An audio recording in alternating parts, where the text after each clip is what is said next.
Just a few fellas on a podcast, riffing in the pitching jokes and sharing some laughs. Rob Ryan, Pedro, Jerry Bernstein. Ooh, they want to know if it's something, if it's anything. Often featuring Leedy Corbin. Rob, how'd it go with that dame? Wow. Well, I'm still trying to figure out who murdered her husband. I like how you went with the bit, but you didn't do like a 1940s voice, you know? You're just like, I'm trying to figure out how to kill their husbands. I'm drinking a ton. So. Rob, are you in sepia? Sepia? Oh, because of Dame. Very good. Cover up the beard. Just keep the tiny mustache. Well, this was the Dame. This is me, I think, being in a silent film. What a fun conspiracy to think of, that Hitler had a full mustache, but he just always covered up every other part of it. So much makeup. Yeah, exactly. Rob, can you go back to the other filter of the TV? There are fields and fields of people farmed like batteries. That's the same type of TV. Sorry, I couldn't remember the line. Maybe you have it on the wrong channel, because I'm only seeing this one guy with a beard. We cannot stop talking about the Matrix. How's everybody doing? What's going on? I can't get out. Leedy and I we went to a nice matinee. We were hoping, if we go at a time where most people are working, we could get in to a matinee where there wouldn't be people in the theater and wouldn't feel bad about it. And we were able to do that and go see Spider-Man, the new Spider-Man. And we greatly enjoyed it. Excellent. I enjoyed it so much. It was I did great. not like it. It. That's fine, though. So weird. How? Isn't that crazy? It was so good. I was thinking about some of the parts that I really enjoyed. I was like, if I wasn't in the right mind space, I think some of these bits would fall flat, and that would actually ruin the movie for me if these bits weren't working. So, yeah, I want to see that on a second watch, because some of those bits the novelty of some of I don't want to spoil anything. The novelty of some of the things that were happening made those bits enjoyable to me, but I don't know that they would stand on their own two legs without that novelty. I feel the same way about this as I felt about Endgame. I feel like the same people that I said I didn't like Endgame to, and that I also said I didn't like the last Spider-Man movie, are the exact same people that were flabbergasted. That were like, why, but it was so good, Well, here's I something get you about Endgame, though. Endgame wasn't great. But this movie was fantastic. I liked Endgame. Well, there goes my theory.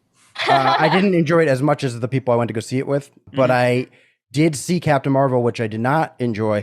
It made me like Endgame better to go see Captain Marvel and watch parts of Endgame again.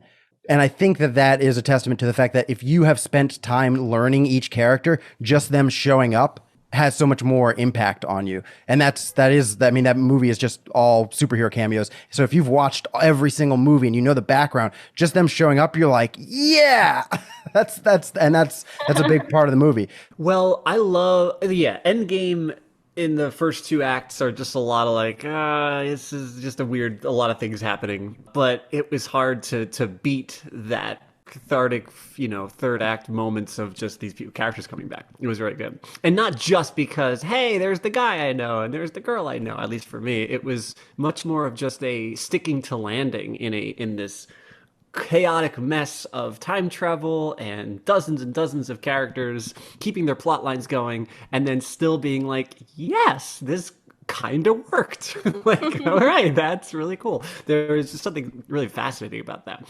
Also, what I loved about Endgame in a sort of more of like not a meta way, but just in a, wow, you guys really, as writers and like the Russo brothers pulled this off, is like so many times I will watch these inferior reboots or umpteenth sequel, and then people walk away from it going, what do you expect? All right, they made a movie and it's like good enough, and they, it's the fifth movie in a series. How good do you expect it to be? Do you really think everything has to make sense all the time? Like excuse after excuse after excuse of just not coming up with a good movie, not coming up with stakes, not coming up with good characterization.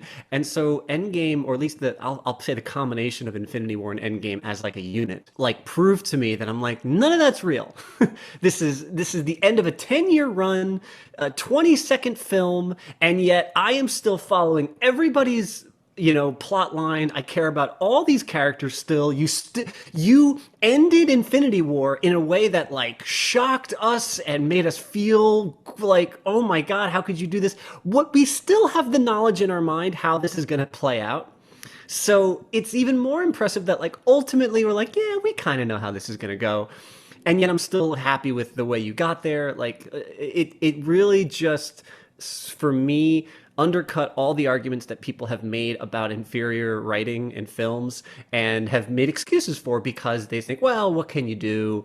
I similarly felt that way about Spider-Man because, there are other Spider-Man movies where in Spider-Man 3, they're like, too many villains. And I looked at this movie, I was like, too many villains really isn't a problem, right? Is it when you handle it correctly?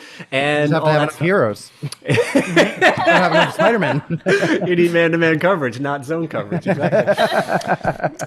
Anyway, that was my thing. And that's what I loved about Spider-Man and in part, Endgame. Endgame's not as good as Infinity War for me. That's just... You know what's something I thought about the last few Tom Holland Spider-Mans, which this really clinched it for me? When I'm seeing Alfred Molina as Dr. Octavius, I'm remembering how, and maybe this is just my memory because at the time it hadn't really been done in that way, the fight between Octavius and Spider-Man on the subway is so cool. It is so...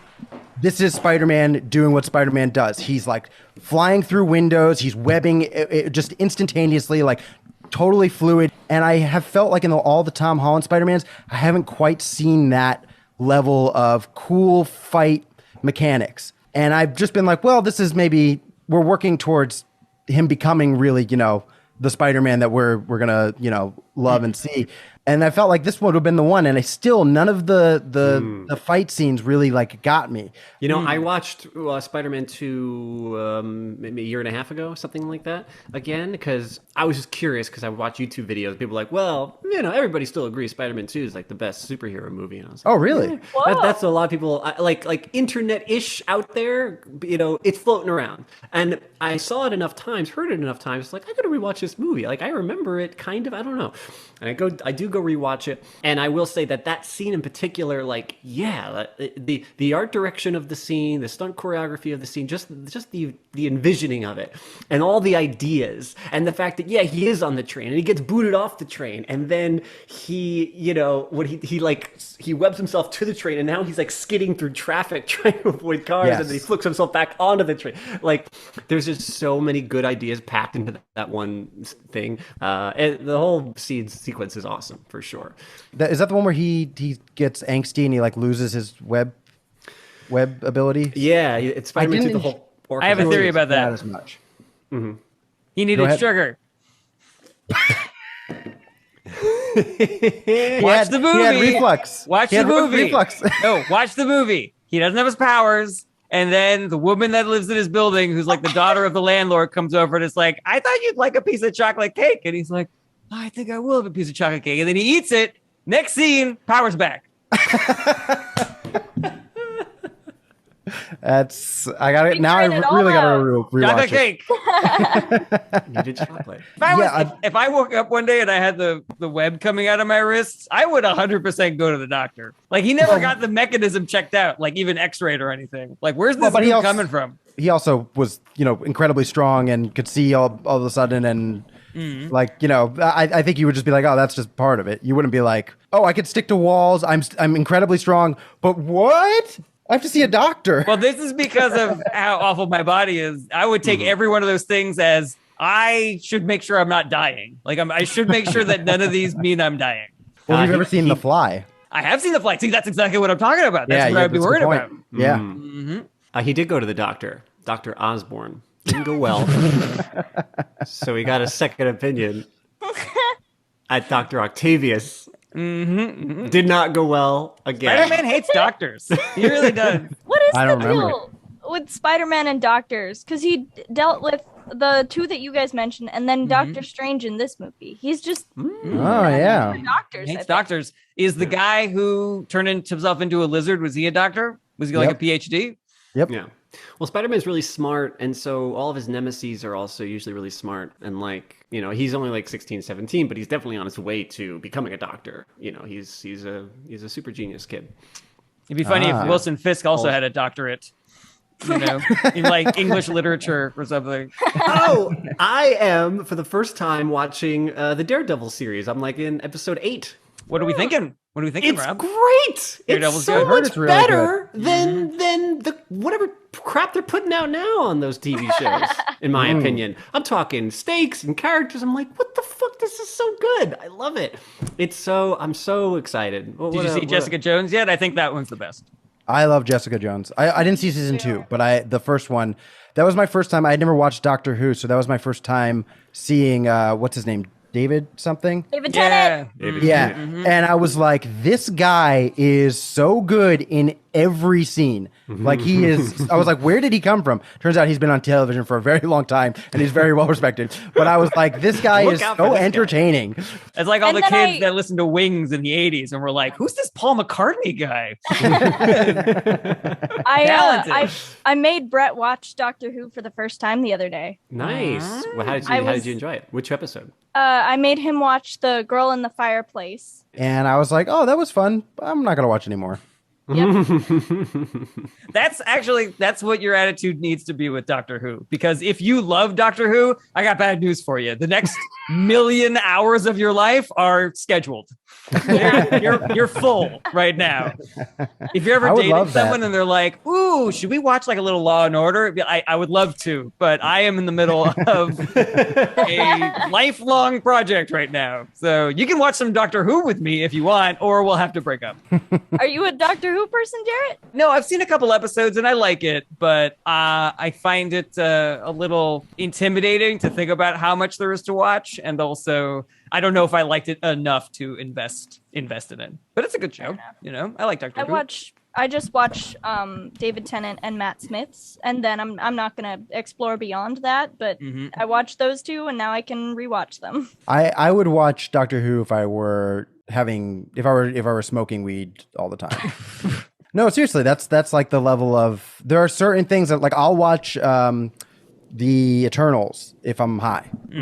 But that's not a movie, because then when I'm high I'm just like, ooh, colors and they're flying and space. I'm just happy with the basic amount of plot, and then I just enjoy it. But when I'm thinking about why do I care about this character and stuff like that, I can't get into it. Kirsten and I just played that co-op game, It Takes Two. And there is a level in that game towards the end where you go into like a rock club, and the visual in that, we were both like, oh God, it'd be so much better if we were high right now. There's so much just like, whew, whew, and lasers and everything. Oh boy. So yeah, 2 thumbs up for It Takes Two though, by the way. Great game. Silly Rat says, discharge is never good. Discharge from the wrist doubly so. Doctor says, you have any discharge? And you're like, ooh, boy. Have you ever heard of gonorrhea of the wrists? Is that a thing?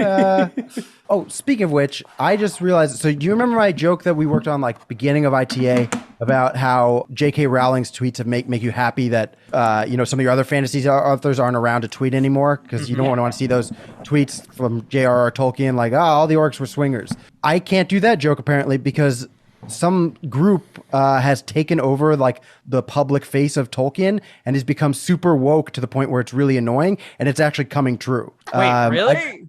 I forget what it's called, but they've just been like tweeting like crazy all this stuff from Tolkien, doing basically the same stuff that J.K. Rowling was doing. But yeah, so I have to like find a different angle to go on that joke. Wow. The way Jarret, you said, "Wait, really?" It almost sounded like you were gonna be like, and where would one find this? Yeah. I mean, this sounds like this is his original work, but where would I read this? What if I was the one behind it? And I was like, oh, they sound great, Brett. They sound like they're doing really good things. They sound really handsome, honestly. Ooh, what are the name of these heroes? Brett? Yeah, I would like it if it was deep, but like I don't want just like a Tolkien gay guy and like a Tolkien black guy. That's something that you don't need. Yeah. Here comes the Tolkien gay guy. If anybody wants to use old episodes for their cause Is This Anything after we all pass away, I say go for it. Yeah, please. We need more audience. So whatever, if you want to promote Nazis or woke, liberal stuff, go ahead. Have at it. We need the views. What if we got a ton of new audience members and they were all white supremacists? Like, what would we do? What would be our move? I mean, they would have. I would really enjoy the comments bending what you're saying into somehow being part of their cause. That would be just a delight to read. Look at this guy he's playing a character of like a woke Jew, and it's hilarious because it's exactly as annoying as they really are. You know? As annoying and wrong as they really are. And he's always got all these fake medical issues that are hilarious, like a Jew. You know what I mean? You're their Stephen Colbert. It's satire, exactly. Yeah. Wow, how does he stay in character in all these public appearances? He must have a ton of writers. Somebody actually just reached out. I used to have a podcast called Famous Dead People where I would have comedians come on and answer questions as though they are people from history. Oh, wow. And so they would improvise. And I put the show to bed a bunch of years ago because it was just way too much work.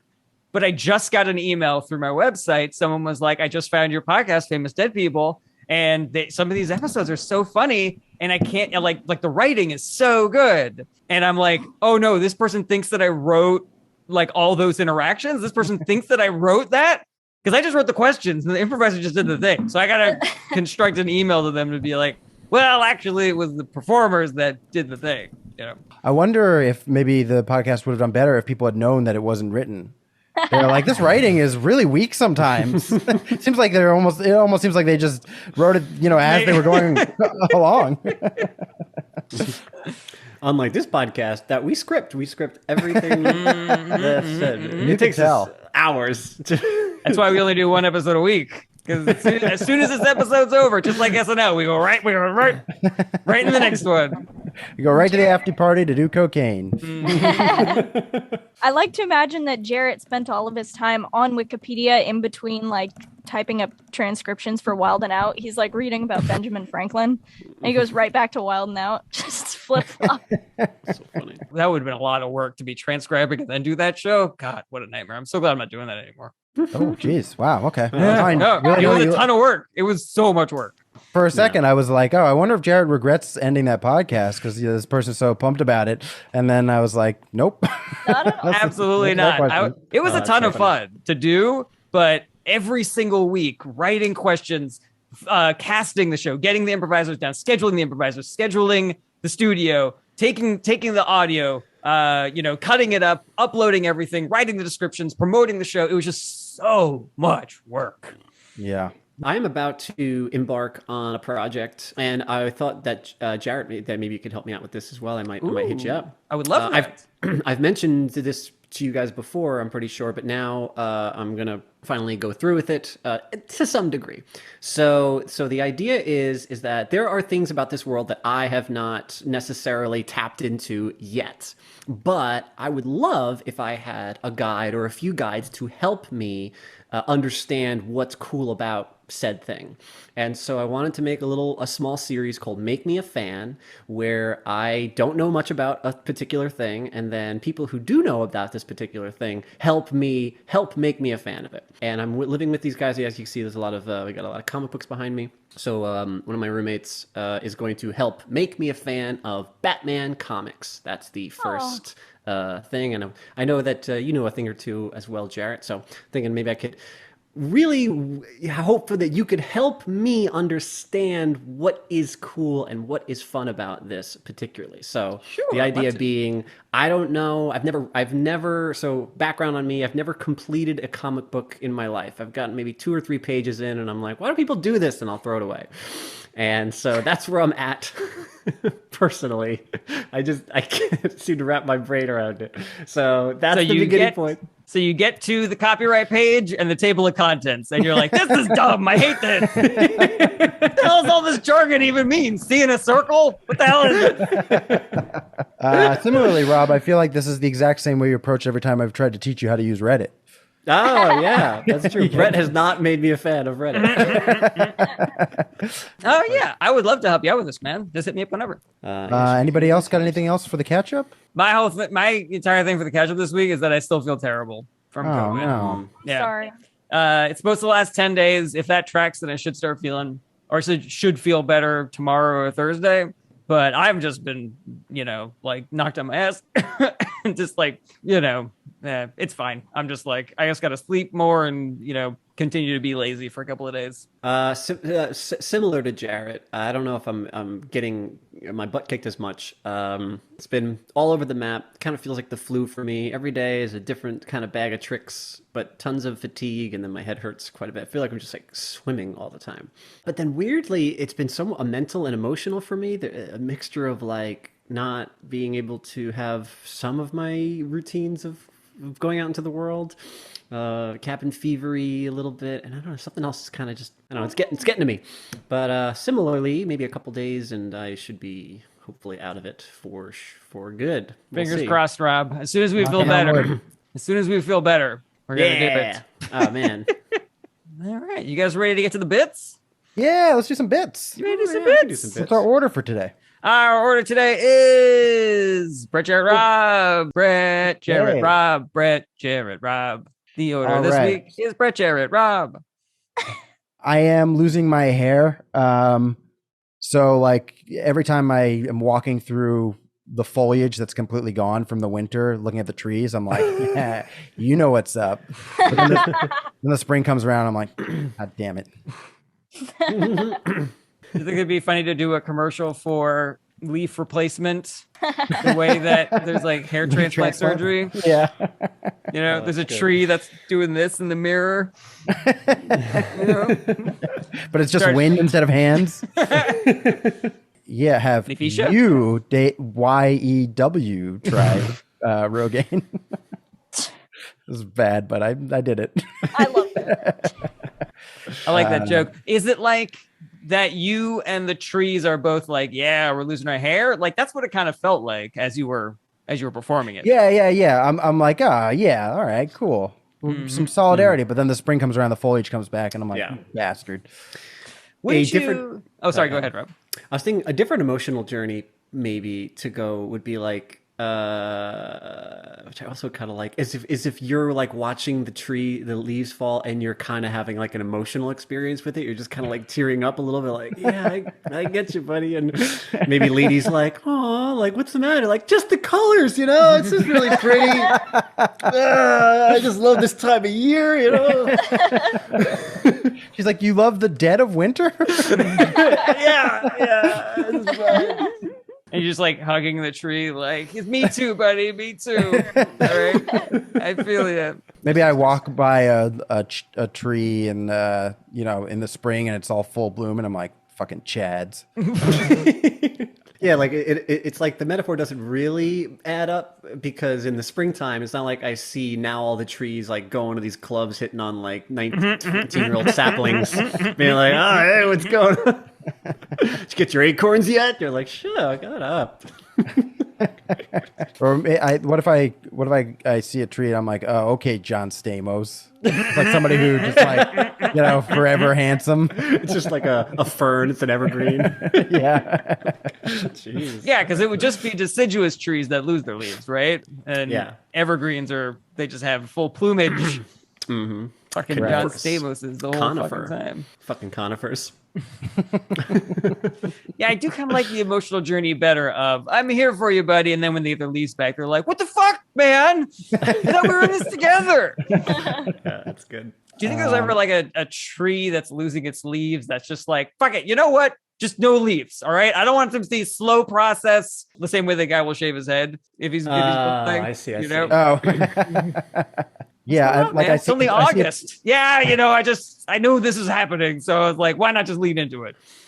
There are trees that definitely lose their leaves first, and I don't know if people know enough about trees to like appreciate that joke. And I don't know what, but you know what I mean? Like there are some trees that are like, oh my god, it's like mid-September and they're just bald, just like, I guess I made the choice early. Just let's just lean into it, Yeah. And then there's some trees that, like in the dead of winter, that are like holding onto scraps. You see like one little bushel of leaves that are kind of like dried up at the top. You're like, what are you doing, man? Who are you fooling? Just get rid of that last little batch. Stop it. Really, dude, a rake over? Rake over. Excellent. Excellent. They got a lot of leaves on one side that they're trying to. There are lots of leaves. There are lots of leaves. Where? I love the idea of the first year that it happens to the tree, so where like maybe it doesn't know that the leaves are gonna come back. It's like, oh no, God, no! What's happening to me? Oh man, I'm never gonna pollinate again. Got one more quick one. Unless you guys got something else for this. Every time somebody says neurodivergent, I'm like, nerd. I don't know what the justification for this is. There's none. Are you calling the neurodivergent a nerd, or are you just hearing the word nerd? Oh, okay. Oh, I thought it was anybody who uses a word that like that would be a Sure, nerd. it could be either. It's funny. Me being reductive either way. Someone's like, I'm like, oh, you have a attention deficit disorder, and they're like, I'm neurodivergent. I'm like, nerd. I love that nerd is just the abbreviation of neurodivergent. That's really what the joke is. That is great. That's just excellent.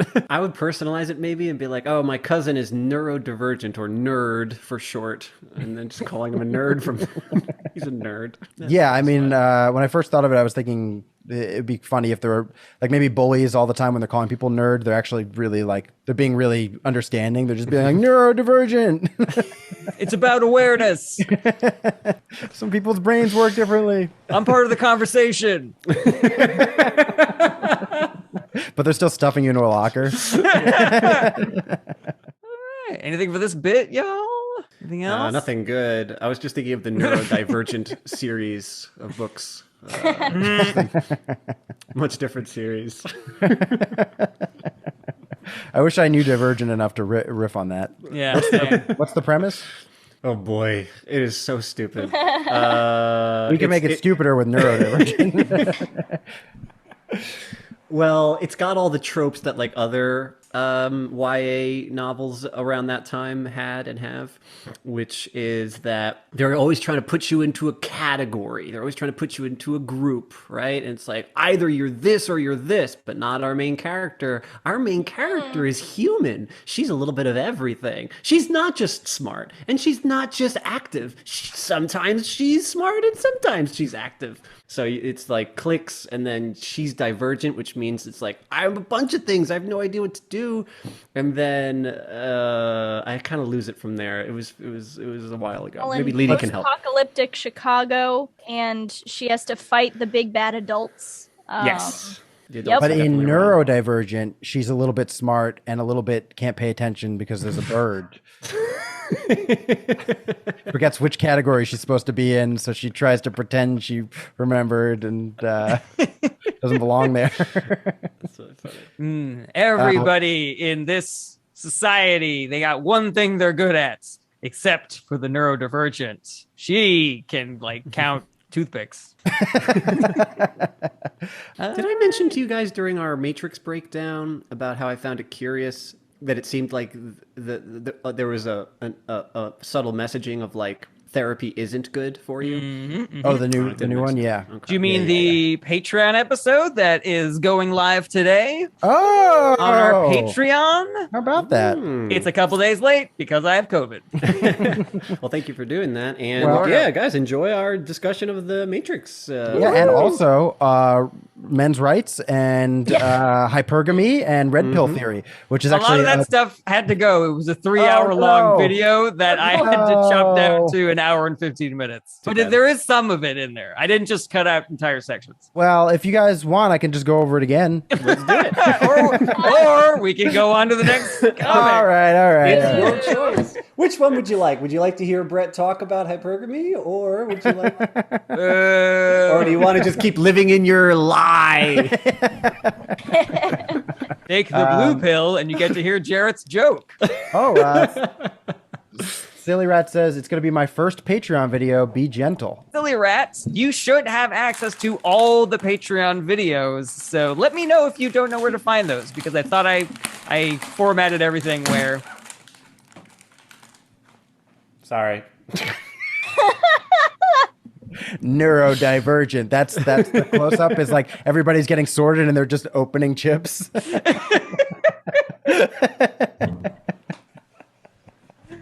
I'm part of the conversation. Oh my god, that is funny. All right, y'all ready for my bits? Ready? Okay. Yes, I am. I used to wait tables, and one time I was working at a restaurant and answered the phone, and the first thing that I heard was an old woman who said, "My name is Jackie Steele, and I'm on the internet."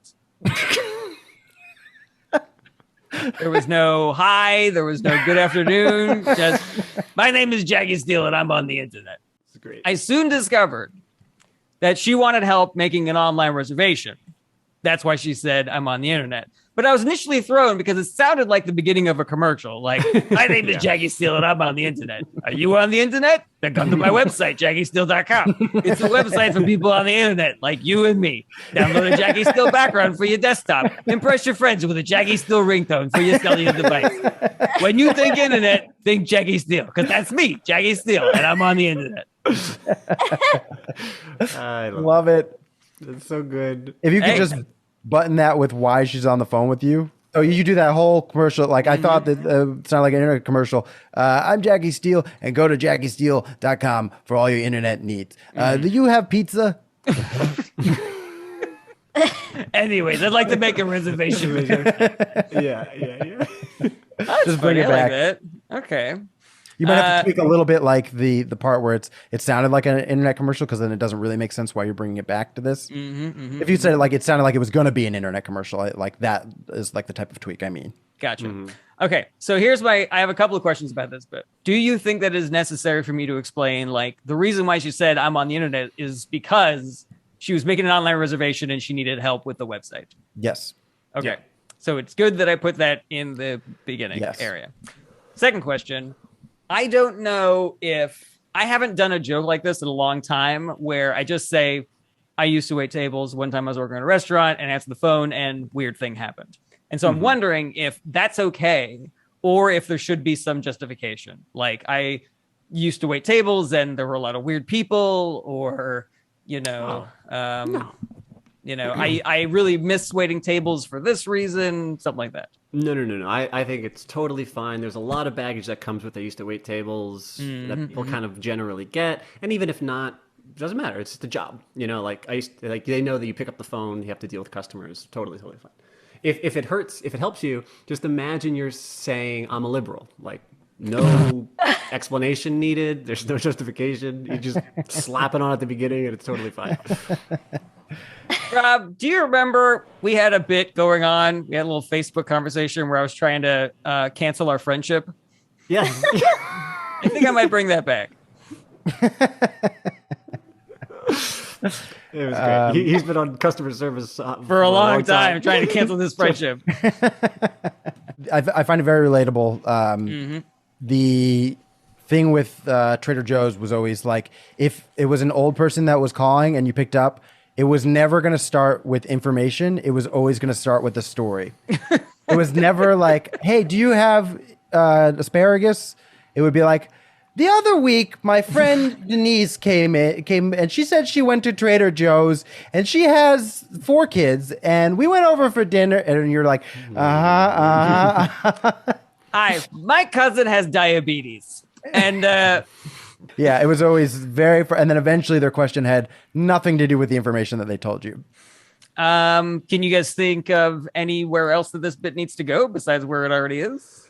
I really enjoyed it. I mean, you got a rolling laugh out of me and Rob, which I love that in a bit where you can just literally you don't have to worry about pausing and stuff like that. You just keep going with the bit, whatever part I'm hearing while laughing, I'm going to enjoy. I loved it. It was all well thought out. Sweet. Yeah.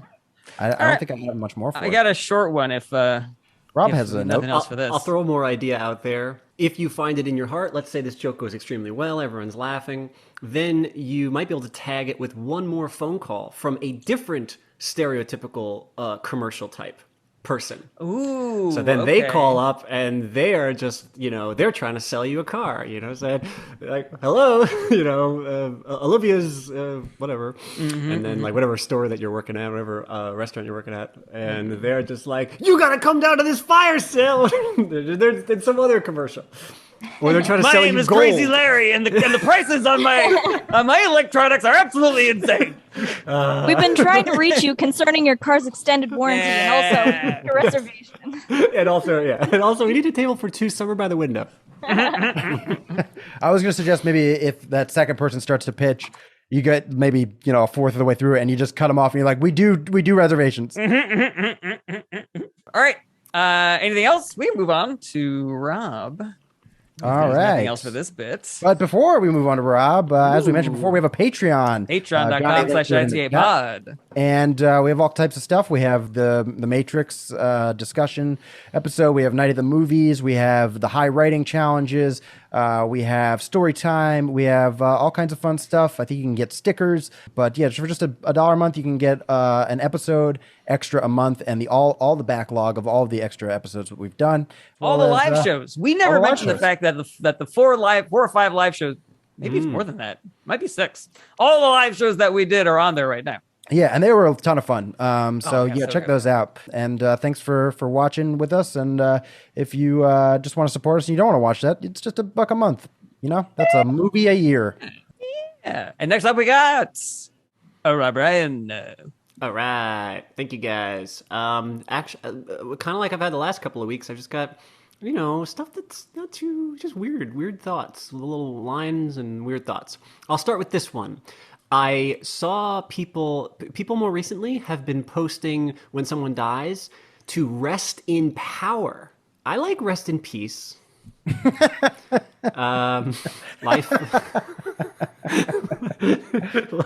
Life was long and probably hard. I think it's nice that you can rest in peace. To rest in power suggests, do I still have to maintain? Is there stuff that I still have to do now? I have to rest in power? What do you want me to rule heaven? I don't really understand the implication there. Someone's already in charge. It's not like prison. I can't go in day one, take a swing at Moses, try to establish dominance. I don't like rest in power. The first thought that came to my mind is nothing would make me more stressed out to imagine that I die and then all of a sudden I'm the CEO of a company. No, I just want to rest. Does anybody know the actual sincere justification for saying rest in power as opposed to rest in peace? I do not. Brett, Leedy? A bunch of neurodivergence came up with it. Oh my god. I don't know either. I think it's Google it now. I will say, and this is probably a leap, I see it mostly rest in power. I've seen mostly for minorities. That is exactly what Google says too. And I would say that is an indication of a social thing where, if you're stuck in a tough situation, you get killed at a young age, and you never really got a chance. It's like you were powerless in a society that's kind of stacked against you.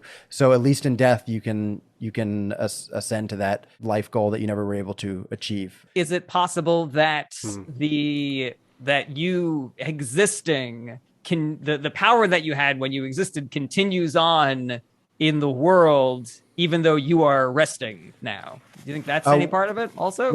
Leedy, could you read the full description there? Oh, sure. It says, in mainly Black and LGBTQ communities in the United States, rest in power, a variation on rest in peace, is an expression used to mourn, remember, or celebrate a deceased person, especially someone who is thought to have struggled against systematic prejudice such as racism, homophobia, or transphobia.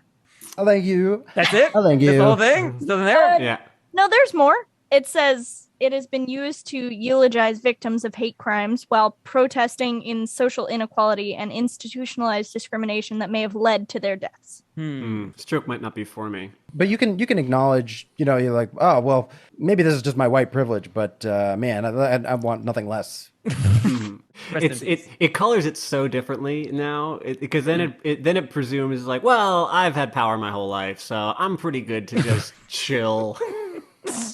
Now that I'm dead, I don't need more power. I'm all right. Now I want to it's like white people die, and then it's like, all right, tradesies. Yeah. Let's go. You guys get power, I get to chill. So it's like those guys who, those type A personalities are like, I'll sleep when I'm dead, I'll rest when I'm dead. But the opposite for people who are oppressed, they're like, I'll rule when I'm dead. That's what it says in the Bible. I'll continue to be oppressed. Yeah. The meek I shall don't like this inherit joke the earth. anymore. Mm. All right, we're gonna move on to something else. I'm imagining that this joke Taking in all the Rob's piss out of brain this joke. was like being held up by 4 pillars, and as he's learning things, the pillars are just like crumbling a little bit. The joke is like losing it. I don't think I like this joke anymore. Brett and I are suggesting pillars that you could use instead. You're like, let's just throw them. I feel like it's going to be a lot of work. Don't want to hire any Pillars to a construction workers. mausoleum. Well, like, yeah, and then I went really weird. I just like the idea of like going to heaven and then starting that new process of like gotta grind, you know? gotta grind in heaven. Like I don't want to. That's what. Now you're Peace. a heaven peace. politician. Here's a dumb one. For all the things that I'm a pretty smart guy. I like looking things up and learning things. This is true. I don't know. I don't understand bees. I've looked it up. I don't know if they make pollen or if they eat honey or if they make honey and eat honey. I don't know if they make the combs or I get very confused. I don't know who fucks who. I don't understand. Bees are what the, and I'll get it gets explained to me like daylight savings time. Like why did we start it? Every year I'm like, oh, why did we start daylight? It's like something to do with farms. I never retain it. What do bees do? Do we take the honey? What happens when we don't take the honey? Do they just fucking keep making honey? Do they never eat the honey? Are we fucking up their lives by taking their honey? That's it. I don't know. And I want answers. I like this joke a lot. It feels relatable because I feel like everybody has that thing. For me, it's semicolons. You know? Yes. I think we talked about it on a previous episode. Yeah, I like it a lot. And I especially like, because I've also had that question too, where it's like, if we didn't exist, like what would happen to all that honey? And it's like, I think maybe they eat it, maybe other animals eat it as well. Like I think bears famously eat honey. Well, what happens if they don't eat the honey? Who are they making the honey for? And then is a beehive different than a bee honeycomb? Is the comb inside the colony? I don't really remember. I don't understand how things work. In this joke, unfortunately, what you need to do is you need to learn all the answers to those questions, and then you need to keep asking the question in a way where it's a comedic offshoot of the actual fact. So anybody who does know it or has tried to learn it, then can appreciate where you're going from, point A to point funny. That's a good way to put it. Yeah, you're right. I'd have to be more strategic in how I actually ask these questions in the almost right way. Yeah, I need more specifics. Like, if you were to say, okay, so the queen fucks everybody, like that's something that I like.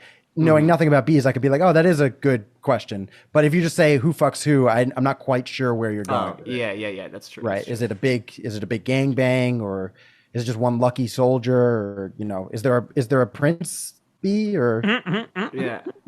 And I've watched Bee Movie and A Bug's Life. I've researched as much as anyone would ever want to research. By watching 2 animated films. And I still don't really have a full grasp on it exactly. This Do is they funny. die during the winter? What happens? Do they go I underground? think they hibernate. Is that true? I don't know. When don't you're know. a kid, they say that a bee will sting you and then die because it will lose its stinger in you. Is that even true? As far as I know, it's true of some bees, but It feels- so many bees it's not true of. I'm like, I don't. Okay. Yeah, that feels like the sort of thing that a child would make up. Yes. Here's something that I don't know if this would be a good addition or not, but it's true, is that scientists actually don't understand how bees fly because based on the size of their bodies, how much they weigh, and the shape of their wings, it shouldn't work. I've heard about that too. I like to imagine that the thesis paper on how bees flies is in the exact same format as Rob's. It's like, I just don't understand. Are their bodies light or what? I've looked it up. I don't understand. Doesn't make sense with aerodynamics. You know, it's funny, the arrogance of scientists, because I've heard this full fun fact before, and it's always been presented as if the bees are wrong. They're just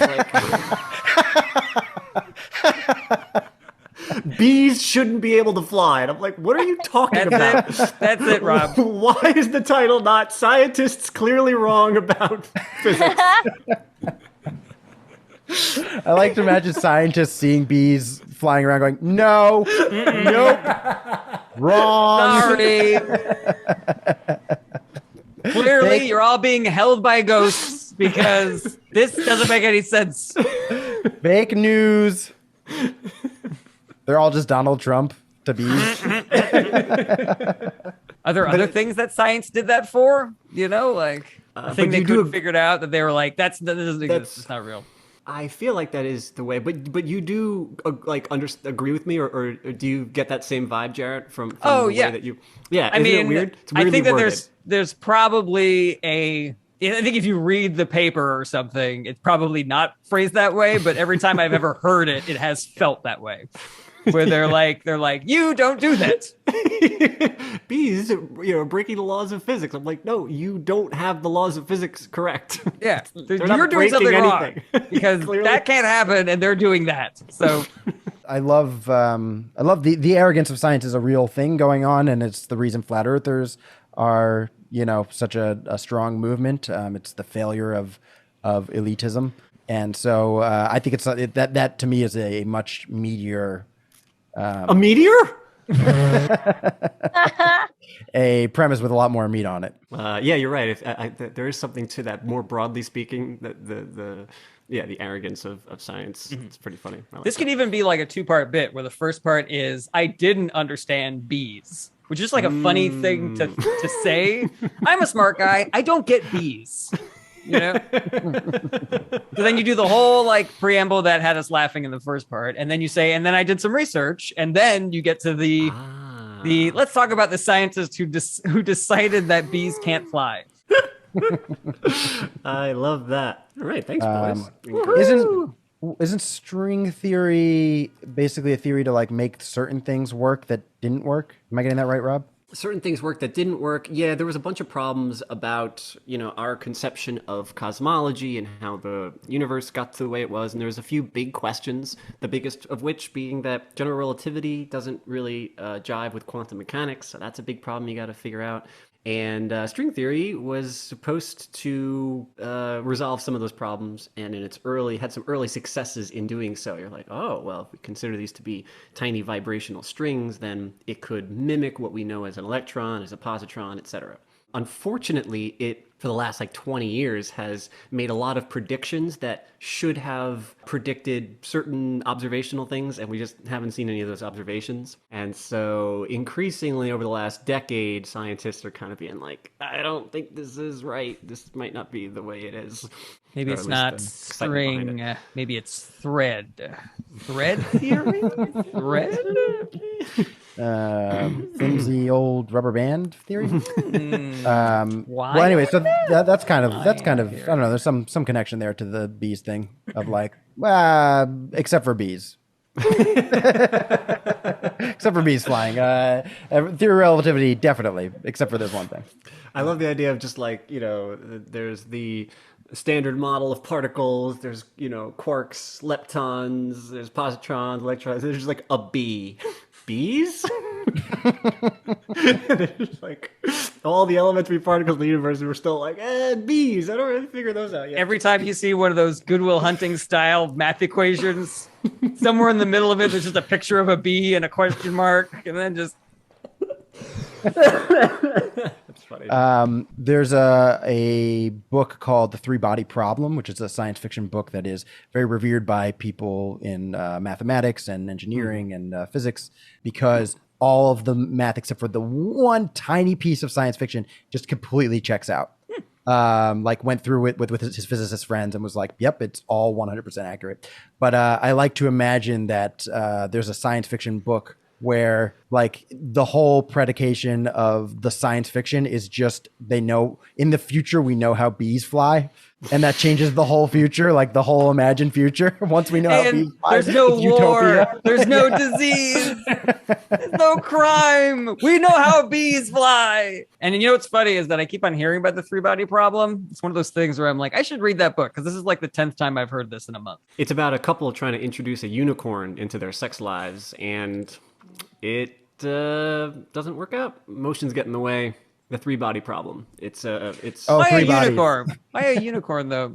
Oh, the unicorn is usually the person in a threesome who is not part of the relationship. I thought you meant like an actual unicorn. No, those aren't real, man. How do they fly? That's a Pegasus. Ah, yes, of course. Also fun in the bedroom. I'm looking for a Pegasus. What is that? It's someone who will fuck your boyfriend. It's somebody will fuck your boyfriend and then fly away. There's unicorns and there's Pegasuses. No, so somebody who you asked to be in a threesome and they're not down. If that term is not coined, we need to coin it. A Pegasus is somebody you bring into the bedroom to peg your boyfriend. That's a Pegasus. If unicorns take it. I'm gonna just draw what I think just happened. Excellent. So now it's time for Rob to sing Leedy in. And for me to join the Zoom. Sorry. Leedy's gonna draw some pictures for us. Very quietly. They're gonna be so awesome. These pictures gonna rock my world. So do it, Leedy, draw those pictures for us. If Kurt done? Cobain hadn't killed himself. Oh my god. Wow. Strung out Kurt Cobain. Absolutely. Excellent song, Rob. Woohoo! I said that very soon. All right, here we go. Okay, first up I have, oh my god, it's that hero that I love. Indifferent Jarret. Who's that crying next to him? That's just a random person. Definitely Oh, Kirsten. okay. It's 100%. I have never met Kirsten. This could be Kirsten. No. Whoops. I don't know why that popped up. I think that's Stop trying to get people to visit Albuquerque, Leedy. It's a beautiful place. It's beautiful. What's this doing here? Oh, I'm sorry. It's just the 10 best hikes in Albuquerque. Oh man, I didn't draw this. Don't listen to those New Mexico conspiracy theories. What the mainstream media gets wrong about Albuquerque? What? Oh my god. Next, I have a lot of Lot of Disney. What a good Tobey Maguire. Excellent. Thank you. And then I just wear a lot of hats now, but it's not the